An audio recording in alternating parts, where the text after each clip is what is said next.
they say money makes the world go round, but when I look at the way money is circulating on the planet, I rather see hierarchical structures serving very few and disenfranchising. I studied macroeconomics as part of an integrated studies, and I was so interested in like the axiomatic underlying macroeconomics. So what is money? What is a central bank? What is that, right? And maybe for some of you listeners, that's interesting. So when I started to study in the University of Göttingen with 25,000 students, there was literally one room with personal computers, right? So I didn't have a computer. I didn't even have a smartphone. So it was the advent of the internet. And since ancient times, the design of currency was only possible to the very, very, very few privileged. And obviously, they built the axiomatics, the underlying architecture and the scaffolding of the ways human beings interchange value in a way that few profited, right? So it was maybe the priests, the Brahmins, or later on, it was the noble class. So I personally have the feeling that today, like in 2022, when we're recording this podcast, actually May 11, 2022, we are again on the advent of a next stage of not only technology, but also cultural wise, which will greatly democratize the possibilities to design currencies. So with that little preface, it's my great honor, privilege, and I'm full of gratitude to speak with Ferananda Ibarra. Welcome, your shiny soul. So I'm sitting back in Berlin after 5 months traveling in Guatemala and Mexico. And Fernanda is dialing in, I think, from Hawaii. So good morning from Berlin. Good evening from Hawaii. Fernanda, I always call it a soul picture when I hand over to the people in the podcast.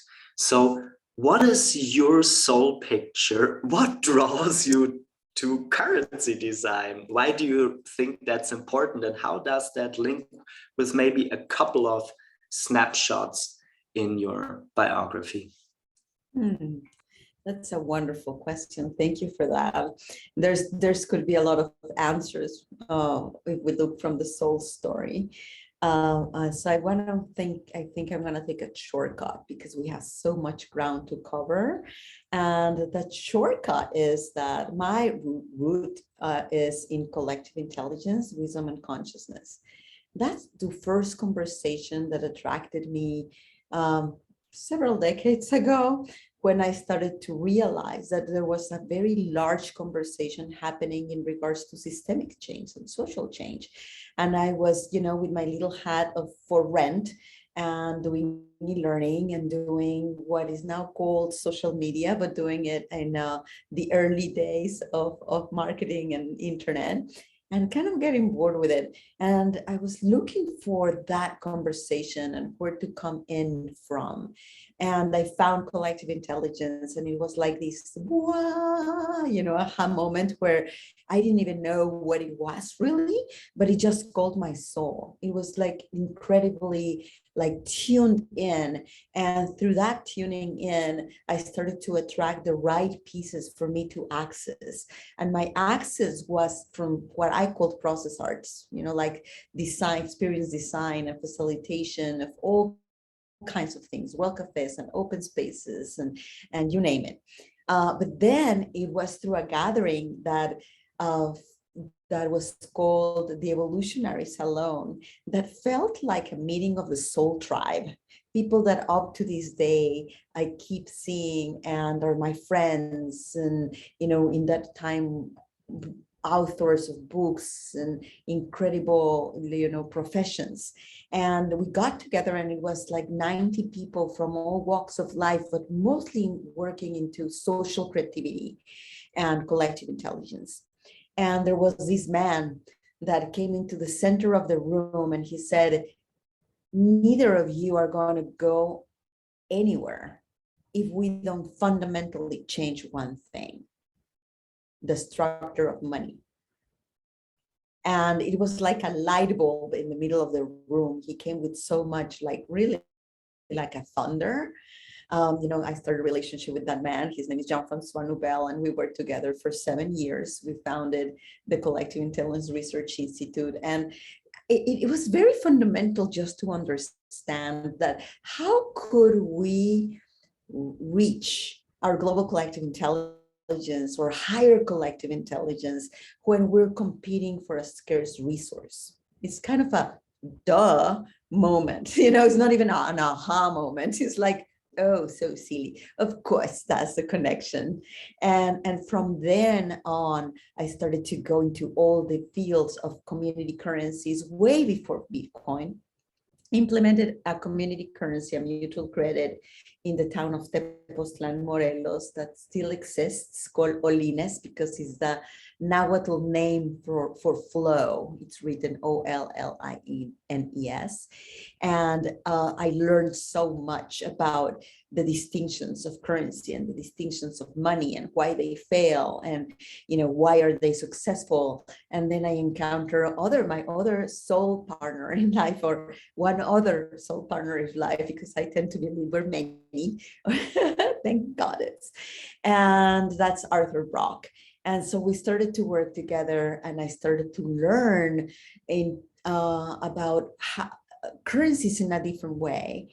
That I think we'll get into that further on through the podcast.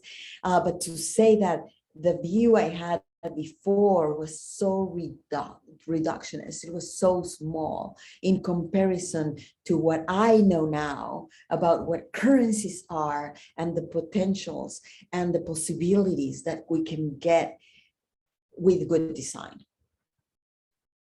Beautiful. I think let's start unpacking currency design. So without too much preface, again from myself, so just for the listeners, imagine that the euro is a construction, right? The dollar is a construction. The renminbi is a construction, and they're not constructed in the same way, right? They're like nuances, they're differences. So I'm curious if you were to highlight from that experiment, still ongoing experiment in Tepoztlan, Mexico, how did it start? What worked? What is still working? And what can we abstract? What are the key learnings from that experiment to extrapolate for designing other currencies? Beautiful way to give the question. Thank you so much. Let's see where we enter. Well, one big thing when you're implementing community currencies, or Bernard Letter called them complementary currencies because he didn't want to scare anyone about being an alternative currency. And so complementary doesn't scare people. One of the things about it is that people normally think about the symbol, the token aspect of currency design, but they don't really think about the social aspect of currency design, and which is bigger because you need trust. I mean, it took how many years to implement the euro? 10, at least a decade. And you're talking about something big. So imagine something way smaller where you have to go to every person in the community that has a specific function that is important for the community, because you want a dentist and you want a doctor and you want a farmer and you want, so you need to think about the flows that would work in between all these constituents, kind of create a flow map, if you will. So of course you want farmers, because if you got farmers, then you're going to have a lot of people, so in time, we first onboarded the farmers, and the farmers being such heroes, so innovative, so gentle, so caring with the community. They say, yes, we're gonna take the currency, we're gonna take colines. But if you do not go all the rabbit hole, what would the farmers want that then I can make available through Olines? Then the farmer will only go so far and not being able to really tend to the currency, not tend to the flow, not tend to his own, needs, and end up bumping the currency. So one very important lesson is, yes, look at the token and how it's designed, but also look at the social field and what is it going to take to gain the trust. And in terms of the farmer, you want to think about a triangle. You want to think about bringing in people that have the link to, let's say, basic needs. And sometimes that's not people, sometimes that's institution. So many of the community currencies that we've seen working, or social currencies that we've seen working, is because they have some form of institutional support. So Curitiba's, which is a trash token in Brazil, works because people collect trash, they exchange trash for Curitiba's, and they pay transportation with Curitiba's. In that moment, it's done. You start trading because it matters, because you use transportation, so Curitiba's are valuable. Olines didn't have that. And so if you don't have that, you can end up with so many massagists and so much, things that people won't necessarily be needing much of. And so you won't have the farmers, you won't have the doctors, you won't have, so it's crucial to be able to call in what are the resources that these primary functions will need. I know the example from Brazil, so let's go deeper into that specific rabbit hole.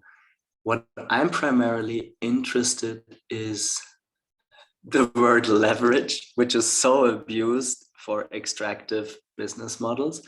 How can we learn, templatize, and scale models and experiments that work? When we take the example of Brazil, I mean, most likely a trash token would make sense in most of the countries that are, let's say, not so developed, right? That the trash gets collected, maybe even a bit of it recycled, like in Germany. I mean, actually, they're still burning most of it, right? At least not landfills, but like they're burning most of it. So I don't know how much you know about the example in Brazil, but what are the main learnings? And I want to tie that back to your mentioned flow map of your experiment in Tepoztlan. Yeah.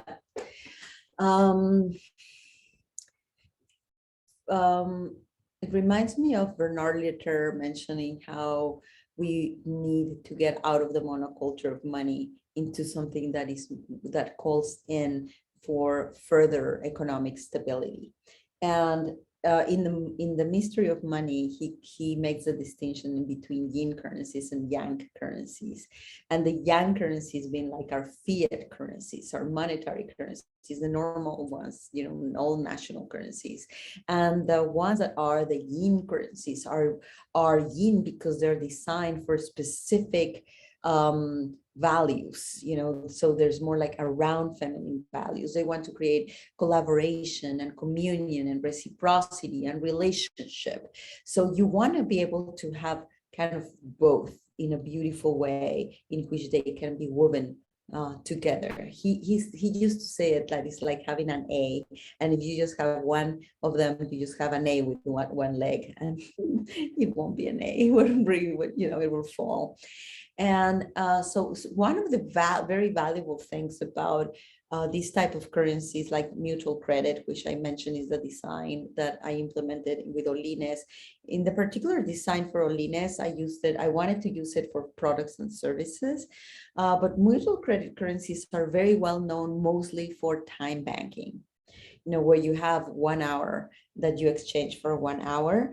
Now, if we were, as you well mentioned, that's not for everyone. Mostly, if there's a doctor, he's not going to wanting to trade childcare for surgery, for example.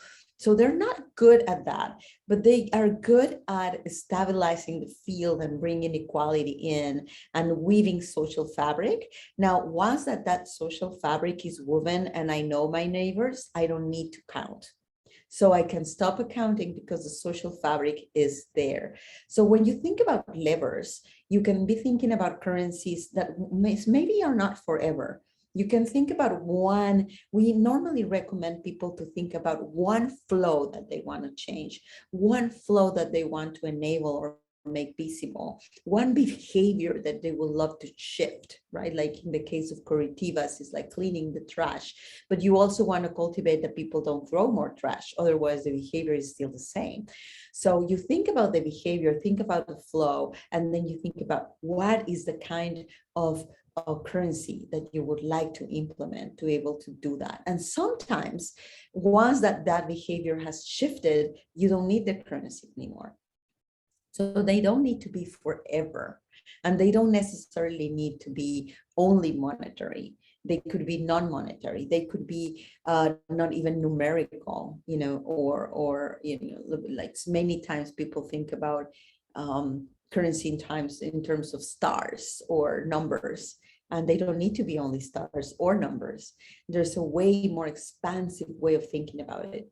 But to your question, I think I want to explain a little bit more about mutual credit, because mutual credit has the potential to create things like time banking, which is easy to understand. I trade 1 hour for 1 hour, and then there's a ledger. And then if you trade with me and you give me 1 hour, I will have minus 1 hour in my ledger, and you will have plus 1 hour in your ledger. Just sum +1 minus 1 is 0. So the same would happen if we are the two people playing, that if we were 1,000. You will sum, and the sums and the minuses, it will always give 0. So that's an important design because it's some sort of an IOU type of model. Yeah. So you can use that. What is IOU? IOU is like a promise of owing you, so you give me an hour, I promise that I owe you an hour. Okay. And in this case, it's not you, it's the community, which makes it. I owe, like I owe you. So like I give you 1 hour. I actually do this since forever, right? I owe you, you owe me. So especially in a like, let's say, mentoring or barter context, I find that immensely helpful. Can I just ask one question because then you can simply riff off it. With technology and the cost of transactions falling close to 0,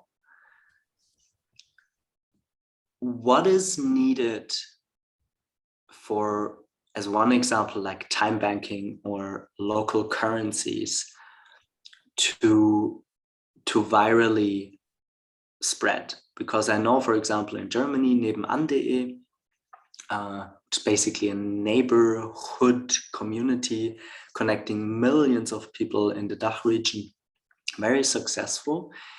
And I'm just curious how a time banking and or mutual credit system could be implemented. I'm always really interested, like, in big numbers. What do we need to do, right? That something like that is not just happening in one rather small-ish city in Mexico, right? But that it can spread to hundreds, thousands, tens, hundreds of thousands, millions of municipalities on the planet. Because that's where I see we're right now, May 2022. That's the inflection point, right? Yeah, yes, of course. One of the things is the technology in itself. The technologies that time banks are using and that mutual credits like ours are using, it's old tech. And it needs to come to the level of people using it like they use a credit card. It has to be super simple. Most people don't understand what is money and how to use money. They don't need to understand what is the mechanics and how to use a mutual credit. They just need to be able to go with a card and be able to trade it that way, or with the phone, and super easy. Right now, it's not the case.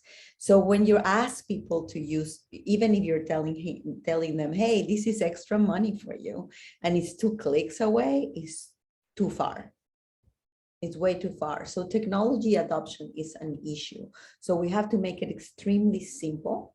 And you mentioned the cost of the transaction. So, we know that, yes, we need to, like the blockchain, is too far, it's too expensive in terms of gas. So you need something that would not have that. As an example, Holo.host, that is a peer-to-peer hosting network, has a mutual credit that is going to come out that is called Holofuel. And so the idea there is that people get a Holoport and they'll be hosting a little piece of the internet, just like you rent an extra room with your Airbnb, and then you get paid. So hosts are going to get paid with this mutual credit that is Holofuel. So what Holo has done by using Holochain is that they're reducing the cost of the transaction, because Holochain is made for microservices, something that it's really, really needed, because this is a very small amounts, a carrot, a pencil, a ride, that if you have to pay gas for it, it's not worth it. Definitely not worth it. You need to, for the technology to work with microservices. So I would say it has to be extremely easy. It has to work as money works in terms of, a card. And people need to know that it's not funky money, that is not monopoly money. They need to understand how they're going to use it, where they're going to use it, what is accessible to them. So many designers kind of debate whether the software should have a marketplace, or like we decided to do in Olines, we would just place a sign in the local businesses that would accept Olines, and they would say, here, aquí se aceptan Olines, here we accept Olines. And so you would see that in local businesses. And then there would be the network of people offering all sorts of services. So that's another. The other is consciousness, because one of I also worked for the South Oregon time banks for a while, because I wanted to really see how people were using time banks. And it's very funny. It's even painful, because most people think about it as money, and it's not money. So you have to make them clear, this is not money. This is a complementary currency, and it works different, so that they're not frustrated that they cannot buy their iPhones with it, but that they can do other sorts of things, and they can promote relationship and social fabric. The other aspect is to train people to be able to use it creatively, because, they would do things like, oh, when someone arrives, give them 20 hours. Sweet, you have plus 20. So what? It's not money, it's hours. So you would still gain them in another way. You don't really need to start with plus 20 hours, because you have to provide, you have a limit also. So once you reach a limit of hours, you have to start giving. And the limit will, fluctuate depending on who you are. So that's what I would say. It's like, look creatively. Like, I would invite them to, don't take 100% hours, take 20% in hours and 80% in money and a meal.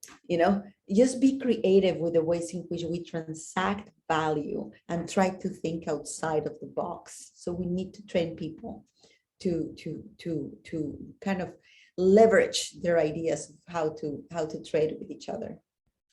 Let's make this user-centric. So imagine Alistair, entrepreneur, I would say I would coin myself avant-garde, but very low tech. Let's make it simple. In a year's time, I have maybe much like a Revolut card.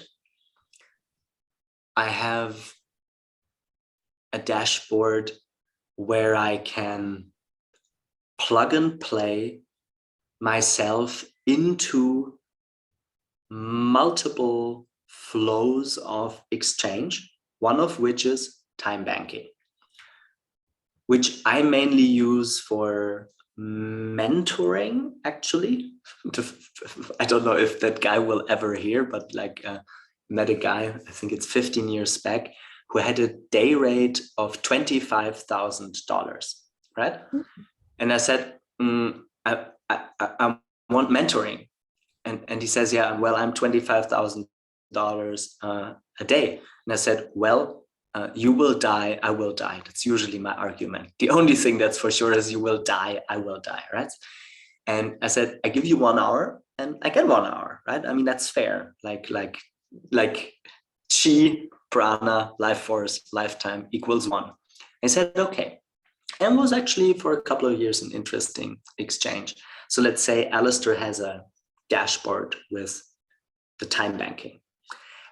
Another part in my dashboard would be one or many mutual credits.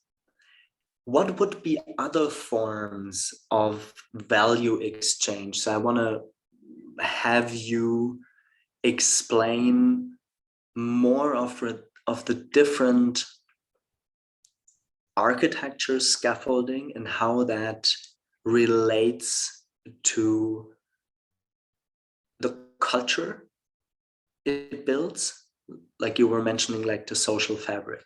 So just imagine Alistair is in a dashboard in a year from now, and he has his fiat currencies, whatever, Mexican pesos, I wanted to say Deutschmark, euros, whatever, pounds, dollars, I don't know, there's actually quite a lot of different currencies that people are paying my services in different fiats. Then I have the cryptocurrency piece, then I have a time banking piece, and I have a mutual credit piece. Yeah, so let's just riff off that. That's fun. Thank you. We could do so much with dashboards, and I'm gonna touch mutual credit, but we're gonna also touch reputation, because one of the aspects that I would love to see in time banks and in the dashboard for Alistair would be that there would be people that will be able to rate you. And they would be able to say, well, this is a number you will see in your dashboard, the numbers of hours given, the numbers of hours received. You could see in your dashboard, the rating that people have given you for different things. Some of them could be numerical, like, oh my God, 5 stars because his quality of presence. Some of it's subjective, like, notes and little things that people do for appreciation, like either when, we're rating a product or a certain service. So you could see that also in your dashboard. And what matters about that as well is that when there's more coach people, then what if we could have a collective dashboard? And then we could have, let's put it in another service, let's say carpentry, so let's say that, you're also carpenter, and there's, you love doing carpentry in your free time, and your carpentry is not the highest quality, but it's pretty fast. You do it well. And your designs are, people like them. But then there's Paul, and and you're fast, but then there's Paul, he's really slow, but he's super high quality. Like his furniture are going to last for 100 years, and he's really expensive. And you're not that expensive, but so it's not about, oh, Alistair is a good carpenter and Paul is a bad carpenter, or he's expensive and he's cheap. It's not about that. It's about enabling choice for people, so that when they see, they can see the different reputation metrics, and they can go like, well, I have a budget. I want this furniture for my next 15 generations. I'm gonna go with Paul. Oh, no, I want it fast. this is for my house, in my extra house, in whatever. And I really love the innovation in design. And I really don't care if it's going to go for my grandchildren. And I have a lower budget, and I'm just going to go with Alistair. So that we give people more context, because part of what we require is to have more context about the services and the products that we get. So then you start to get the picture of how that it rapidly gets in all sorts of types of impact metrics and possibilities for impact and dashboards for impact and all sorts of things that we can see, in terms of flow. Now, coming back to Alistair's dashboard of let's say it's just neutral credits, so you have solar panels in your roof, and you also have a mutual credit that is called kilowatts. And you trade your extra kilowatt hours, and some of it, you can see in your dashboard that you generated 30% more than energy in your battery than the last month, and that you have the possibility to give it to the school, or that the church needs it, or like the neighbor doesn't have it and you want to give it to the neighbor, or there's a pool of kilowatt hours from everybody of us because we want to do a community project and we're going to, or you can sell it. And then you have your holo fuel, like what would you got for getting hosting a little piece of the internet, and how much holo fuel that you have for yourself, and how many web pages have you served, and all the different data about who, and maybe who you gave it to for free because you wanted it to give it for free because the community is hosting their own apps and they want them because they want more resilience. And so you're seeing what is the apps that you're hosting for free. And so it's just that's so rich, so rich. And then when we go into the level of collective dashboards, then it's when it really starts to become way more interesting, because then the flows that we can see and the decisions we can make are informed not only by our own behaviors, habits, and choices, but that of the collective. Let's stay there, because I don't want to make this a philosophical exercise and podcast. Since I studied macroeconomics, I'm well aware that capitalism as we know it I would not say collapse, but drastically change if we were to really pay true cost for the services and goods we import, mainly the rich countries, right? In terms of trade, are highly disfavorable, right, for what we call developing or least developed countries. So let's not make this a political conversation. A second fact is that many services, like raising children, right, and I know you're a mother, are like unpaid services or social care. So I'm asking myself, actually, since plus 20 years, since the power structures in play obviously have not only no incentive, they have like a lot of negative incentives to keep the power structures in play. But we can change the way people interact when we're adding new ways of interacting. So I'm asking myself, what would happen if millions of German mothers, right, or Mexican mothers or whatever, Brazilian mothers, were to find out that on a simple smartphone, as simple as a logic as Instagram or Facebook, right, they could change the way or add a function of how they interact with other people in their neighborhood, in their city.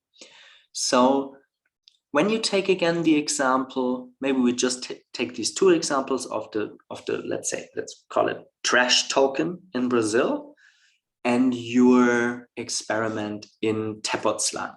What do you see emerging on a horizon one? So in the next, let's say 1 year, 2 years, maybe 3 years. Because again, I think we're on an inflection point where the technology gets a lot more simple. Maybe we're still 5 to 7 to 10 years from mass market. But as I see a couple of these experiments really, really scaling. Curious to listen in. Mm. Mm. Wow. You know, Alistair, there's so much happening, right? There's so much happening with, we've spoken about this before, but with the advent of cryptography and then cryptocurrencies and many people seeing them as the panacea because they've been getting to be millionaires out of them. Yet my mother cannot use it, my neighbor cannot use it. It's hardly not going to be understood by my, the person that cleans my house, or, it's just not reaching the mainstream. And it's too expensive in terms of resources. We know that. Yet, if I'm asked about 1 year or two, I think that we're still in the learning curve of that. I think there's a part where where people mostly when they design currencies, because cryptography made it so accessible that now, and Ethereum made it so accessible to be able to create your token, that now everybody feels that currency design is as easy as having, the phone app and then thinking you're a photographer. So then thousands of currencies are emerging that mostly have really good ideologies, but they have very empty tokens. And we're seeing that in our movement. I would call it our regenerative movement, with evolutionaries not understanding what currency is really about. So I think that in the next year or two, we're still going to be somewhat in that learning curve of trying to understand the extension on where cryptography can go and cannot go. Even the confusion about, people saying, oh, and we then are going to become the next money. No, honey, you're not going to become the next money, because if you think so, it's because you really do not understand what the structure of money is. You're just thinking what money does. And some way you think that something that has a store of value is actually money. When actually in mutual credit, the incentive is reverse. There's actually incentives towards non-hoarding. If there isn't flow, the mutual credit is not working, because it doesn't make sense to hoard hours. It doesn't make sense, because the what backs that kind of currency is the productive capacity of people, is a capacity for people to produce value, which is infinite. Very different than an altcoin that has no value behind it. What I would love to see, and I don't know if it's going to happen in the next year or two, but I think that the curve is going that way, is we're going to see more asset-backed type of currencies, really backed by real value, like computing power and energy and food and the productive capacity of land, so we have to be very, very careful in this moment to not try to tokenize absolutely everything, which is happening. It's happening. Let's give for the listeners a couple of examples, just on the latter. What do you see emerging in terms of tokens that you would deem interesting? Not necessarily to mention names, but what do you mean when you say like asset-backed currencies? Yeah. So in the case we have mentioned before, in Holo.host, it's backed by computing power. So that's a universal human need. And not only that, but we know that right now we need to be able to have sovereignty in our own data. So we can do that, plus decentralizing the internet, that would be a really nice thing. So that would be backed by something. Another example is a currency we were designing with a food company that we call Jules. And the company was called Just One Organics, is called Just One Organics, and it's Just One Organics living economy system. And so there, what they want to do, their mission is to be able to regenerate the soils. And they're a food company that creates type of gentle dried crystals out of organic vegetables and fruits that can be stored for more than a decade. So if you had that kind of product, that means that you can store it. If you can store it and you can have units of it and you can sell it, then you can create a food-backed currency. So the idea with that food-backed currency, the idea of that design, and they're still looking into implementing that first phase of it, is that you, the company will offer the farmers, will get a contract with the farmers, and the farmers would agree to sell the company their seconds, because this company can create a really prime type of product with the seconds that the farmers do not sell. So that's already a surplus for the farmer. And that the company can give them some advance so that they can be incentives, let's put it, incentives to be able to regenerate their soils. So they can pay a higher value for regenerative agriculture products versus organic products, because as we know, the nurturing on soil, the nurture of our vegetables and fruits comes with the soil. So it really, really matters. So it's a play, right? So I'm a farmer, and then I can go with Just One Organics. I sign a contract. I can sell my seconds. Then I can receive the incentive to start regenerating my soil, and then I sell my seconds, and maybe I sell my prime first product as well. They gentle dry it, they store it, and they sell it to big companies that need that as an ingredient for other products, or even retail. So that's another example of a currency that could be backed by food. So food, computing power, and you were mentioning land-based. Well, I was mentioning energy. The thing with land is that I don't really know how to yet, like, to be able to back it by land in that same way, not with a mutual credit. Definitely you don't want to tokenize land, because the risk of tokenizing land is that if you put the land in a token and then the token goes to a decentralized exchange, in the moment that is in a decentralized exchange, is prone to whales, and whales can get your land. So if you don't want that, you have to be careful on not tokenizing the land in that same way. You could do backed by, for example, if it was an Airbnb, you can back it by beds or number of nights, things like that. So that's only one design, really. Mutual credit is a particular design, but it's not the only answer. For example, one of the things coming to land, one of the projects that we really love in Commons Engine is what we call the Land Weaving Society. So you know that all these beautiful communities are sprouting all over the world. The Global Village Network is, has decades, as well as the Fellowship of Intentional Communities. And so let's put that in the setting right now. Many communities and land projects that are emerging. That's a beautiful context. The other part of the context for this design is the sad story of going to take a walk, and when you're walking, you kind of have to walk on straight lines because there's all this private property that you cannot go through. Well, they have their reasons why the owners don't want people walking through. But so what if, you would create trust by producing a set of reputational currencies for access to the land? Not ownership, but access to the land. So let's say that I arrive to Atlan, and instead of saying do not trespass, I see a sign that says welcome to the Land Weaving Society.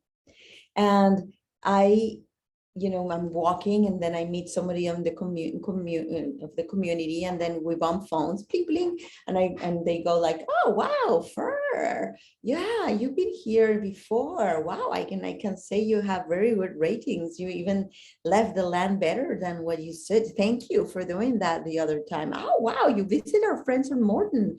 How is John? How is Kelly? Oh, they're doing great, blah blah blah. Oh wow, well, you really can stay here. Here's the place where you can camp.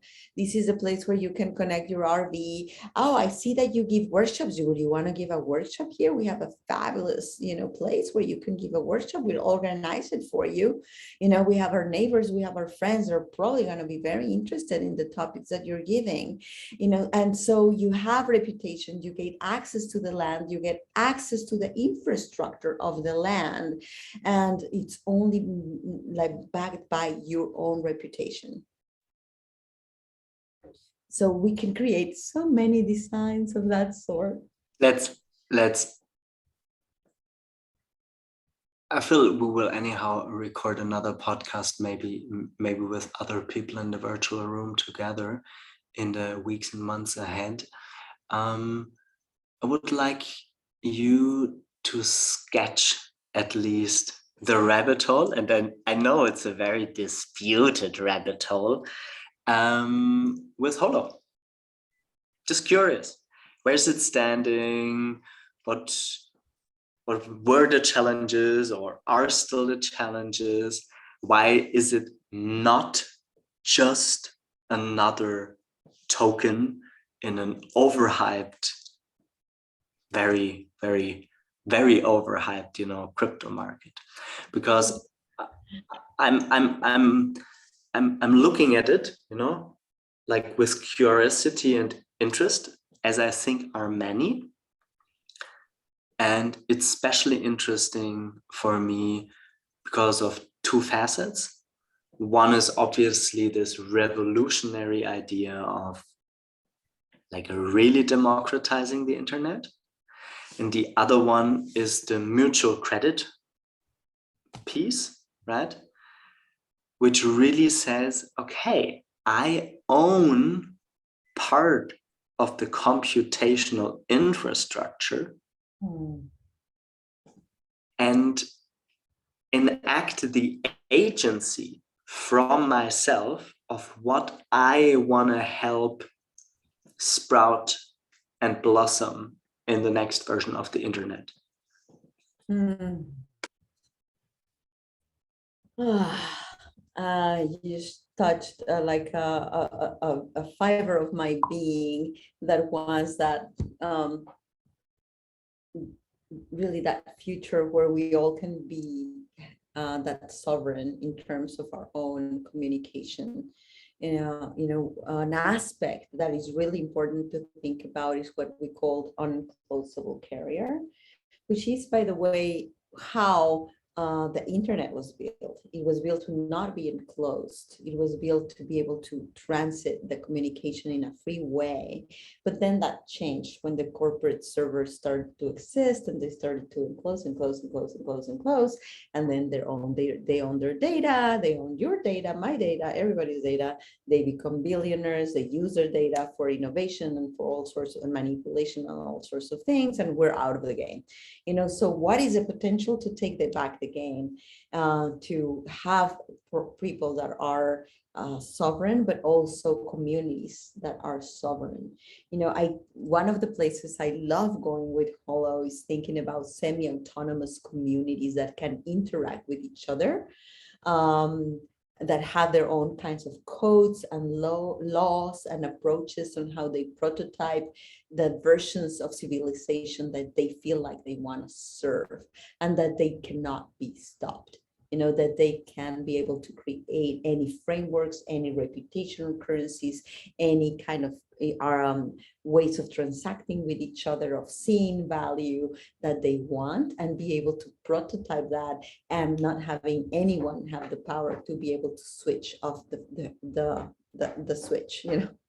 Uh, and that is like highly inspirational, I think, for all of us. And because we are seeing the beauty of small, the beauty of the social experimentation, which, if a book that I'm just fascinated about, The Dawn of Everything, names that in the past we used to do that thousands of years ago, innovating in many kinds of social forms, including bringing up hierarchies, seasonal hierarchies, and then dismantling seasonal hierarchies. So what if we could do that again? What if we could express and creatively create social forms that then we would experiment with?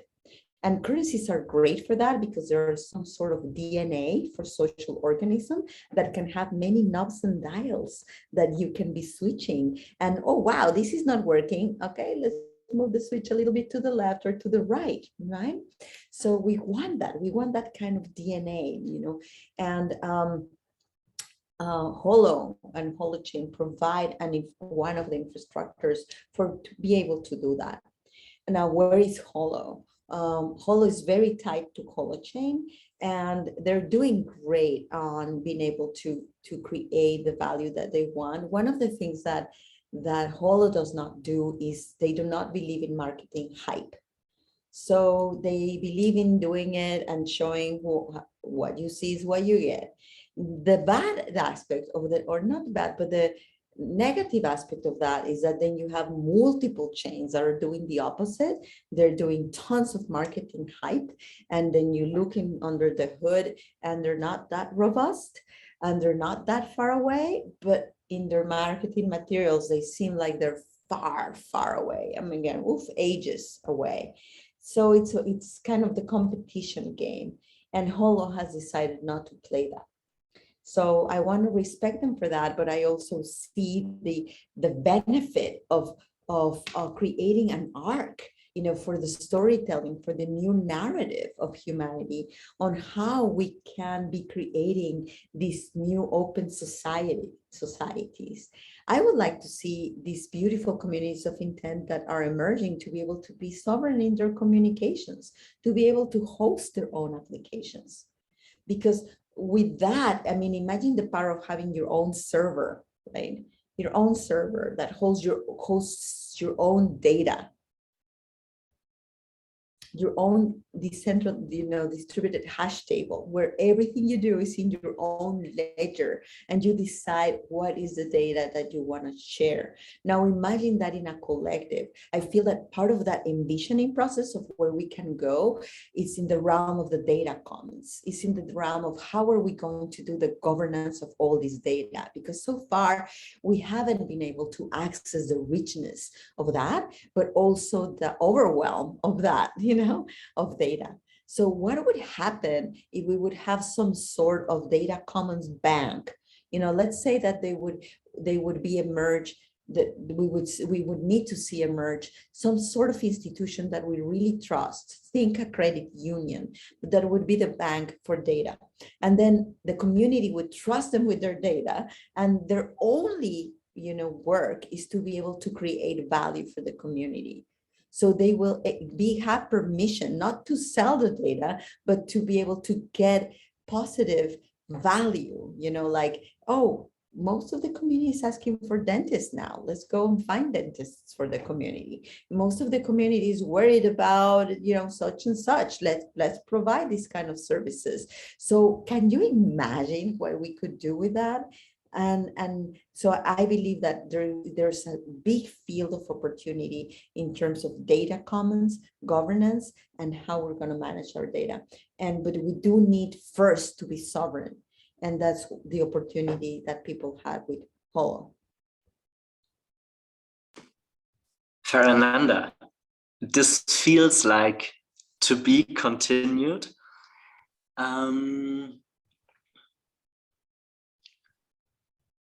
I think framing the conversation and ending it for today from my side,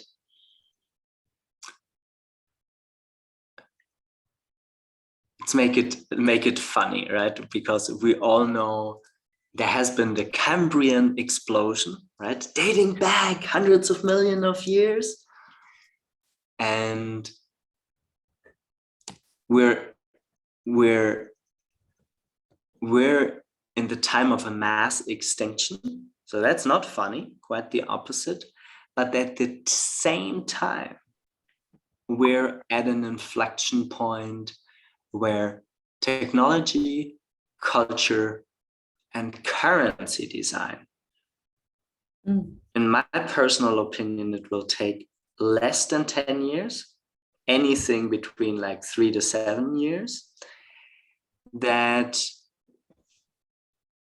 early adopters, meaning kind of a couple of 100 million people on the planet, will adopt multitudes of values exchange stacked on top of still existing fiat currencies. So maybe from my side, the biggest pointer to those listening would be, yes, there will always be fiat currencies, even if the dollar crashes or the euro crashes or whatever, right? There's a need for fiat currencies on a national level, on an international level. You need to like fly, and there will be credit cards in the future and stuff like that.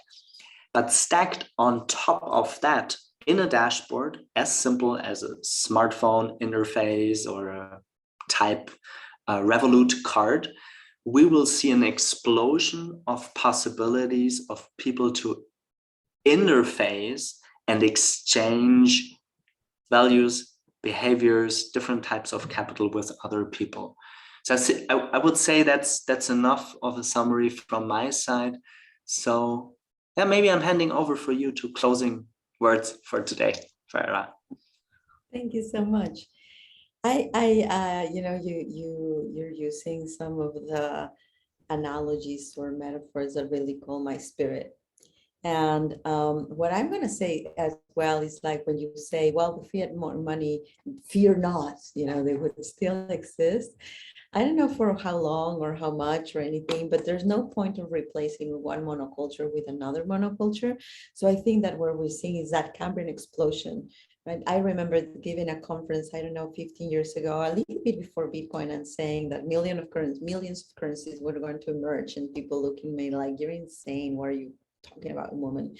And now we're seeing it, and we're gonna see it way more. As I do believe we need part two, because we didn't get to the part of currencies that are about flow and about currencies and about shaping all sorts of behaviors that really can provide for that Cambrian explosion. If you think about the Cambrian period as an explosion of biological diversity that was catalyzed by the emergence of DNA as that information carrier for encoding the blueprints of life. So right now, the protocols for online collaboration and governance are enabling a rapid emergence of these new organizational patterns that we're seeing. And these new technologies, like the distributed ledger technologies, are providing the ways in which we can be creating new decentralized patterns for organizing. So I think there's a big herald for the explosion of diversity in social organisms. And we're seeing it with the world of, DAOs in this moment. Some of us that have been in the game for a while, inside of organisms, know that, teal organizations and DDOs, the deliberately developmental organizations, and all kinds of self-management has been there for a while, very, very long. And I hope that the DAOs do take those lessons. But it's really remarkable that even with the experimentation of NFTs, even with the explosion of speculation or this new gold rush that we're living, there's incredible value in seeing all these new schemes, if you will, these new ways of society trying to create social coherence and to be able to coordinate ourselves better. Because I truly believe, and this goes back to my root and my soul purpose, which is the part of collective intelligence. We need to crack collective intelligence, because otherwise we cannot solve any other problem. any of the other ones. So let's do it. Yeah. Fair. Thanks for today. Point. To be continued. Thanks for the conversation. I think we scratched the surface. And I think we both agree on the inflection point of the Cambrian explosion, that with the cost of transaction falling close to zero and the agenda set, right, for collective control has a counter movement which goes for decentralizing. So I'm super curious in what constellation we will dive deeper in our encounter, in our dialogue. Thanks for today. Thank you so much for the invite.